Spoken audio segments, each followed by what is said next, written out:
Watch the entire video because I do have highlights at the end of this video. Now, what are we going to do with Hendon Hooker? Now, on Friday night, I did drop a video on Nick Foles. Now, let's talk about how Hendon Hooker kind of plays into this. Now, Hendon Hooker was our 68th overall pick in the third round. On November 20th, 2022, Hendon went down with a torn ACL, which is 2 months prior to what Jameson Williams did in his last season. So Jameson came back around or on December 4th, and minus 2 months from December when he got injured in January, that puts us back in December, which if you're going on November, now that becomes maybe late October, early November. So by the time he actually gets into the swing of things, now we're talking right around Thanksgiving, which is week 12 of the NFL season. So my whole thing, and this is how Nick Foles kind of comes into play, and that whole video came into fruition. And that is, okay, Brad Holmes could shut him down for half the season, and he could come back, maybe make a triumphant return week 12 on Thanksgiving Day. Or maybe Brad Holmes shuts him down the entire season, plays it safe, because, I mean, let's face it, he's a rookie. Let him get the playbook. Let him, do different things.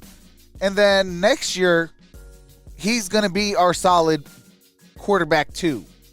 Obviously, he'll still have competition, and the best person will get that second spot. But you put a third-round draft pick, he's going to probably win that that position. What Brad can do is, like I said in the Friday video, sign Nick Foles, 1-year deal, say about $6 million, $3 million guaranteed.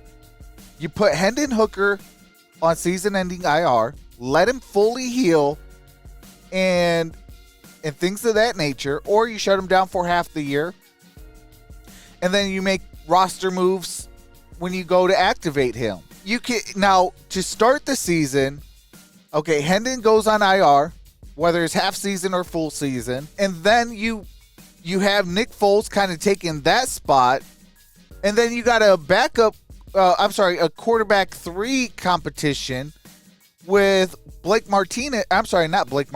Adrian Martinez and Nate Sudfeld. So Nate Sudfeld, Adrian Martinez, gonna try and compete for Nick Foles' backup spot, which is quarterback 3. Hendon can go and get healthy, get acclimated to the playbook, and come back a way better player. And that kind of helps out the Detroit Lions, because now you got Hendon Hooker learning from Nick Foles and Jared Goff. And then next year, it'd be Jared Goff and Hendon Hooker, and maybe Adrian Martinez or Nate Sudfeld, depending on how slow Adrian can kind of develop into a quarterback 3. And it helps the entire team.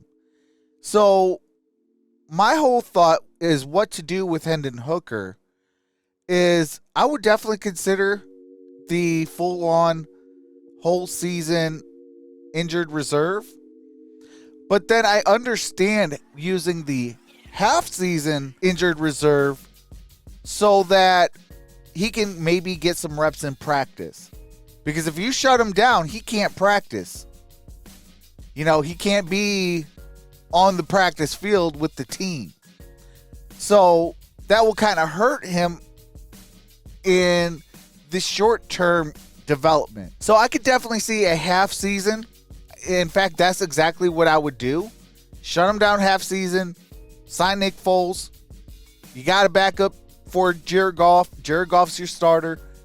And then you have Adrian Martinez and Nate Sudfeld battle for the QB3 spot. And then, hey, Hendon comes back. We feel comfortable with them.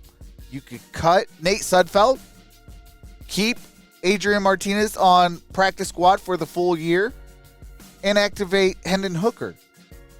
And then Hendon Hooker will be the backup to Nick Foles, and Nick Foles will be the backup to Jared Goff. And then now you're getting more hands-on with Hendon Hooker to develop his game. So that's what I would do. Definitely leave it in the comment section below. Stay tuned. I am going to play some highlights of Hendon Hooker, and hopefully you enjoy. But with that being said, I am Trox, and I'll see you in the next video, because grit don't quit, one pride, baby. Y'all already know what to do on the road to 600 subscribers. And have a wonderful day, everybody. Peace.